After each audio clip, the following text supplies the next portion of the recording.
ग्रंथराज श्रीमद् भागवतम कथारूप। 4 कुमारों द्वारा जय विजय को श्राप। भगवान वराह का प्राकट्य, हिरण्याक्ष की विजय तथा भगवान वराह द्वारा उसकी मृत्यु। स्कंद 3। नमो भगवते वासुदेवाय। ओम नमो भगवते वासुदेवाय। ओम नमो भगवते वासुदेवाय। वासुदेवा परा वेदा, वासुदेवा परामखा, वासुदेवा परा योगा, वासुदेवा परा क्रिया, वासुदेवा परम ज्ञान, वासुदेवा परा तपा, वासुदेवा परो धर्मो, वासुदेवा परा गति। कृष्णे स्वधामोपगति धर्म ज्ञानादिभिः सा, कलो नष्टो दृशामेषा पुराणार्को उदिनोदिता। नष्टप्रायेषु भद्रेषु नित्यं भागवत सेवया, भगवती उत्तमश्लोके भक्तिर्भवति नैष्टु किम्। जय श्री कृष्ण चैतन्य प्रभो नित्यानंदा, श्री अद्वैता गदाधर शिवासदि गौर भक्तवृंदा। हरे कृष्ण कृष्ण कृष्ण हरे हरे, हरे राम राम राम हरे हरे। वाञ्छा कल्पतरुभ्यश्च कृपा सिन्धुभ्येव च पतितानां पावनेभ्यो वैष्णवेभ्यो नमो नमः।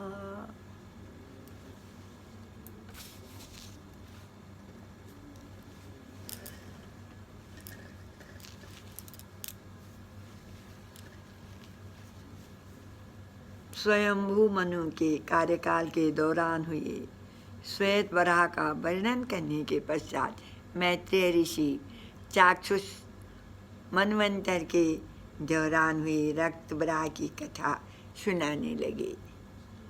मैत्रेय ऋषि विदुर जी से इन लीलाओं को उसी कर्म में सुना रहे थे जिस कर्म में उन्होंने सदियों पूर्व इन्हें ब्रह्मा जी के मुखार बिंदु से सुना था। एक दिन सूर्यास्त के समय मरीचि पुत्र कश्यप अग्नियज्ञ में भगवान विष्णु को आहुति दे रहे थे। उसी समय कामाग्नि से दग्ध उनकी पत्नी दिति उनके पास आई। अपनी शारीरिक चेष्टाओं से अपने पति को आकर्षित करने के बजाय दिति स्पष्ट शब्दों में अपने पति से याचना करने लगी, हे शास्त्रों के ज्ञाता कामदेव, अपने तीक्ष्ण बाणों से मुझे उसी प्रकार प्रताड़ित कर रहा है जिस प्रकार एक हाथी केले के वृक्ष को प्रताड़ित करता है। मैं अपनी सपत्नियों के समान पुत्र चाहती हूँ। कृपया मेरी यह इच्छा पूरी करके मुझ पर कृपा करें। मेरे पिताजी दक्ष ने अपनी सब पुत्रियों से अलग अलग पूछा था कि वे किससे विवाह करना चाहती हैं। फिर हमारी इच्छाओं को जानकर उन्होंने अपनी 13 पुत्रियों का विवाह आपसे किया और तब से हम पूरी निष्ठा के साथ अपनी सेवा में रत हैं।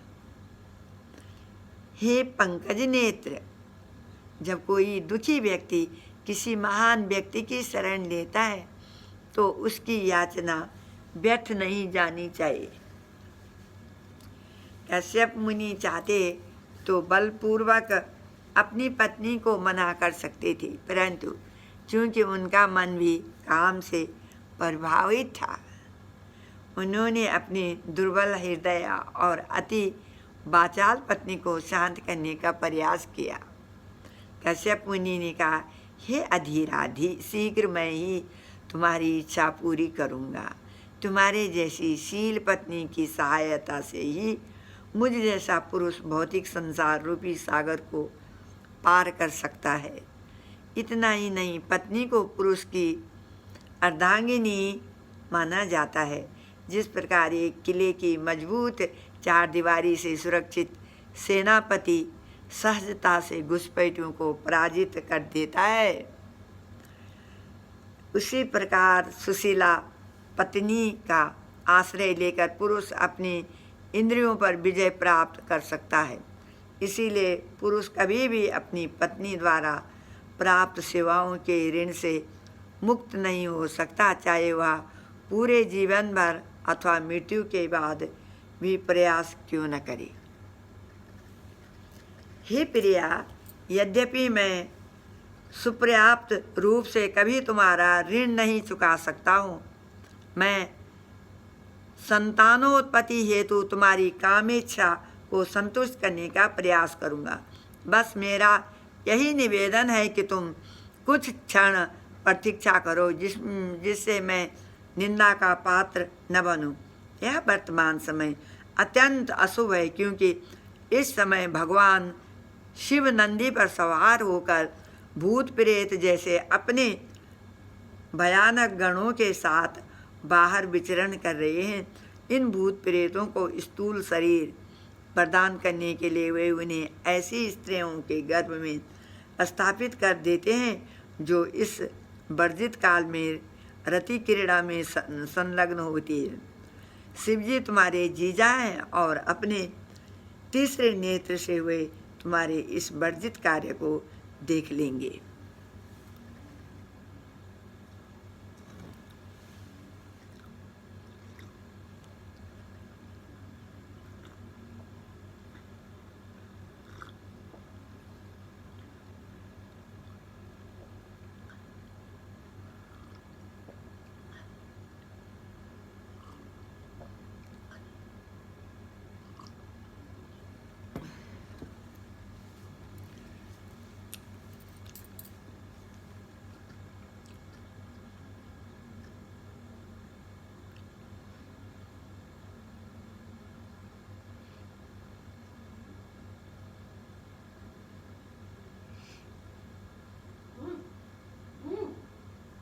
हरे कृष्णा।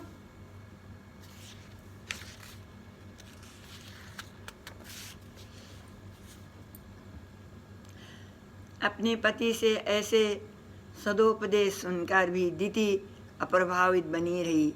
वह काम वासना से इतनी त्रस्त थी कि उसने एक निर्लज्ज वेश्या के समान अपने पति के वस्त्रों को पकड़ लिया और अपनी कामुकता को संतुष्ट करने के लिए बलात् प्रयास करने लगी।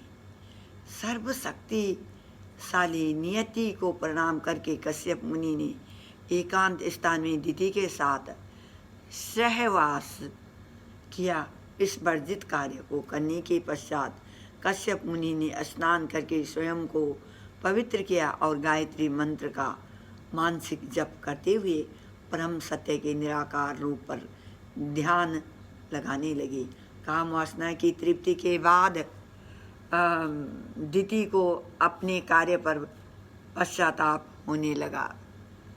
लज्जित हो वह सिर झुकाए अपने पति के पास गई और कहा, हे ब्राह्मण, कृपया भगवान शिव के क्रोध से मेरे गर्भ की रक्षा कीजिए। मैं उनके प्रति एक बड़ा अपराध कर बैठी हूँ। तब दिति अत्यंत चतुराई से भगवान शिव से कृपा की याचना करने लगी। मैं मूर्तिमान क्रोध भगवान शिव को प्रणाम करती हूँ। वे अपनी शक्ति से तत्क्षण मेरे गर्भ को नष्ट कर सकते हैं, परंतु मैं जानती हूँ कि वे अत्यंत दयालु और क्षमाशील हैं। शिवजी स्त्रियों के स्वामी माने जाते हैं, जिन्हें असभ्य शिकारी भी छोड़ देते हैं। मैं उनसे क्षमा की भिक्षा मांगती हूँ। कश्यप के सम्मुख खड़ी दिति उनके क्रोध की अपेक्षा करती हुई भयवश कांप रही थी।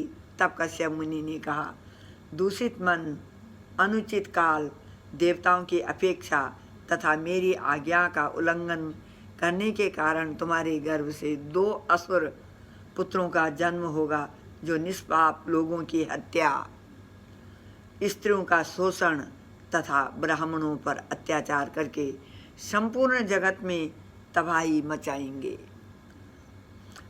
अंततः उनका वध करने के लिए स्वयं भगवान अवतरित होंगे और जिस प्रकार इंद्रदेव अपने वज्र से पर्वतों को चूर चूर करते हैं, भगवान उन दोनों का वध करेंगे।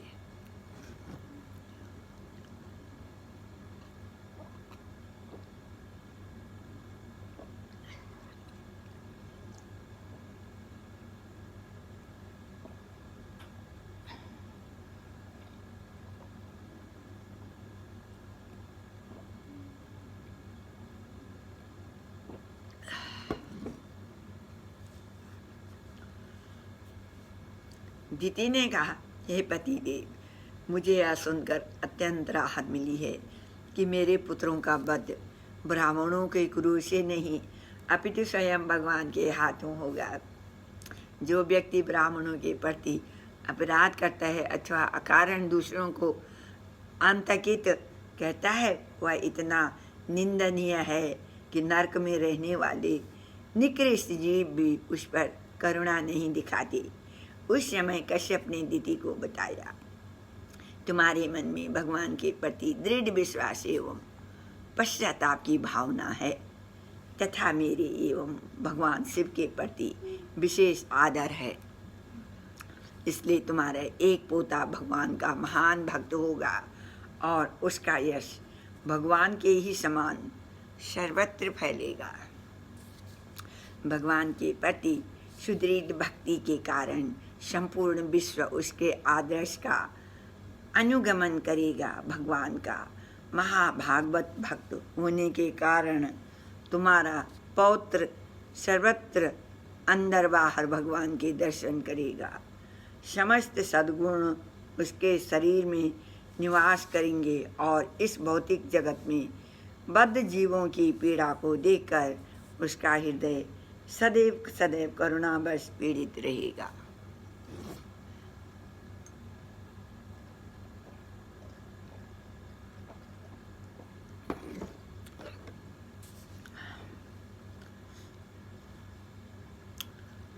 Darling Kirti, I want more काढ़ा।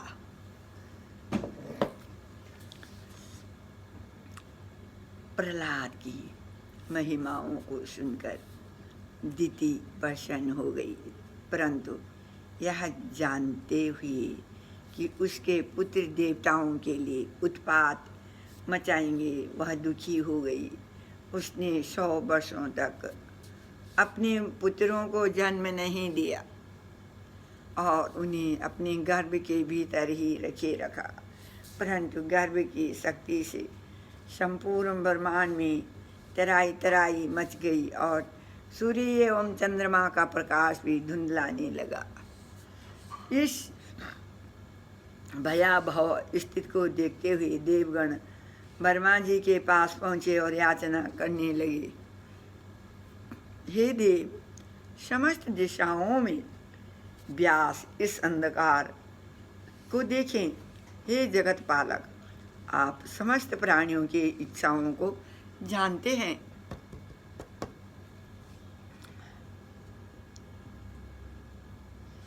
दिति के गर्भ ने सर्वत्र उत्पात मचाया हुआ है और इससे हमारे प्रयास किए कार्यों में बाधा उत्पन्न हो रही है।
कृपया हमारे ऊपर कृपा करें और इस दुखद परिस्थिति से हमारा उद्धार करें।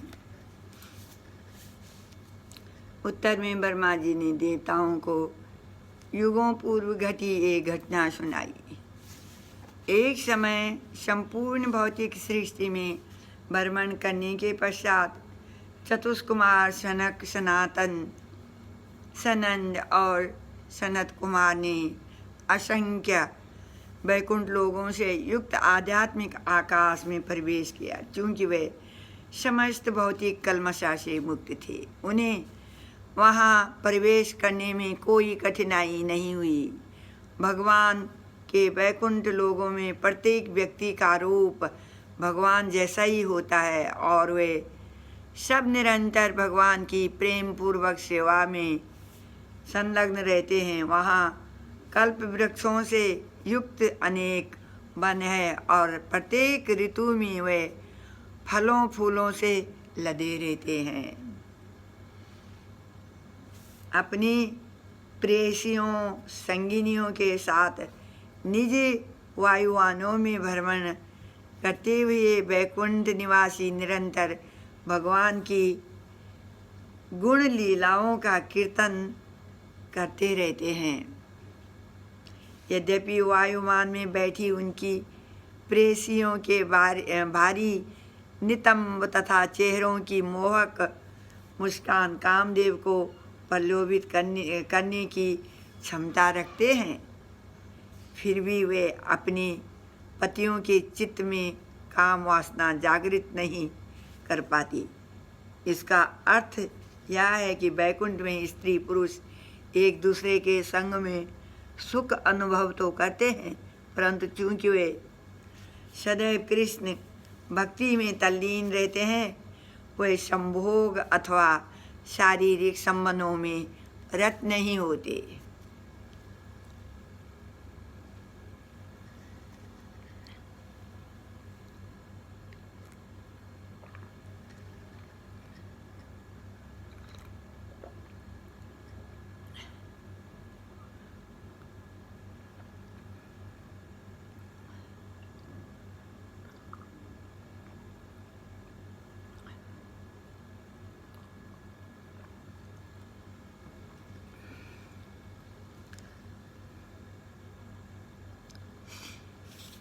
जब भ्रमरों का राजा उच्च स्वर में भिनभिनाता है, तब मुर्गे, बगुले, चक्रवाक, हंस, तोते और मोर उसके गीत को सुनने के लिए क्षणिक अपना गान रोक देते हैं। यद्यपि चंपक, बकुल, पारिजात तथा कमल जैसे पुष्प अलौकिक सुगंध बिखेरते हैं, परंतु मनी मन वे सभी तुलसी की तपस्याओं की सराहना करते हैं। वे जानते हैं कि किस प्रकार भगवान नारायण को तुलसी की पत्तियों से बनहार बहुत भाते हैं।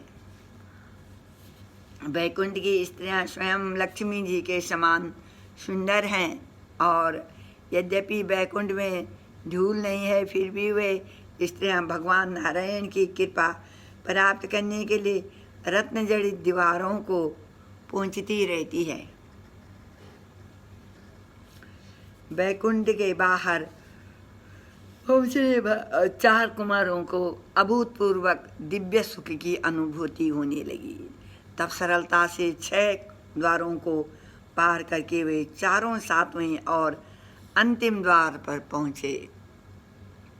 वहाँ उन्होंने विशाल गदा धारण किए 2 द्वारपालों को देखा। उनकी 4 भुजाएं थी और शरीर का रंग नीला था। तनी भौएं, फूले नथुने तथा लाल नेत्रों के कारण वे थोड़े उद्विग्न दिख रहे थे। चारों ओर हमारे और तुम्हारे के भौतिक द्वंद्व से परे थे। जिस सहजता से उन्होंने पिछले 6 द्वारों में प्रवेश किया था, उसी सहजता से इस 7वें द्वार से भी प्रवेश करने लगी।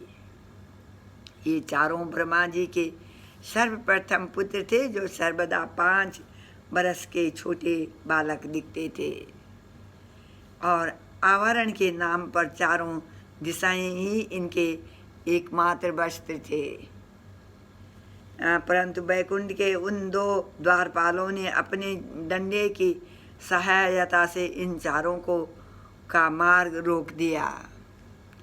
भगवान सदैव ऋषियों की सेवा के लिए आतुर रहते हैं, इसलिए इन चारों का इस प्रकार रोका जाना सर्वथा अनुचित था। ये चारों बाल ऋषि भगवान के दर्शन के लिए अत्यंत उत्कंठित थे और इसलिए जब भगवान के द्वारपालों द्वारा अनायास इनका मार्ग रोका गया तो वे क्षुब्ध हो गए। उनकी आंखें क्रोध से तिलमिला उठी। उच्चतर स्वर में उन्होंने कहा, भगवान की सेवा में रत ये कौन है जिनके चित्त में इतना वैमनस्य है? निश्चित ही इन्होंने पद्मवेश धारण किया हुआ है और इसलिए वे सबको अपने समान देख रहे हैं। वैकुंठ लोक में भगवान एवं अन्य निवासियों के बीच परस्पर प्रेम एवं सामंजस्य है। इन दोनों का वेश तो वैकुंठ वासियों के समान है, परंतु फिर इनके मन में द्वेष का यह बीज कहाँ से आया? यह मेरा है और यह तुम्हारा है। ये दोनों इस द्वंद्व भावना से दूषित हो चुके हैं। इन्हें भौतिक जगत में जाना चाहिए, जहाँ व्यक्ति को शत्रु अथवा मित्र की दृष्टि से देखा जाता है।